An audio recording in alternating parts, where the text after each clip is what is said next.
இன்றைக்கி ஒரு cake making vlog தான். இந்த கஸ்டமர் எப்படின்னா ரொம்ப தெரிஞ்சவங்க.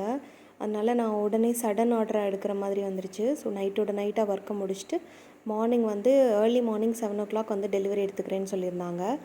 சடன் ஆர்டர்னால அவங்களும் என்கிட்ட வந்து எந்த ஒரு கமிட்மெண்ட்டும் கொடுக்கல. உங்களுக்கு எப்படி பிடிக்குதோ நீங்கள் அப்படி பண்ணுங்கன்னு சொல்லிட்டாங்க. உங்கள் பொண்ணுக்கு பர்த்டே அப்படின்னு. இந்த ஃப்ளேவர் வந்து பர்டிகுலராக வந்து எனக்கும் சரி என் ஃபேமிலியில் உள்ள எல்லாத்துக்குமே சரி ரொம்ப பிடிச்ச ஃப்ளேவரு. இது மிக்ஸ்டு பெர்ரிஸ். இந்த ஃப்ளேவரு நம்ம நார்மல் வெனிலா கேக்கில் வந்து மிக்ஸ்டு பெர்ரிஸ் க்ரஷ் ஊற்றி நம்ம பண்ணுறோம்.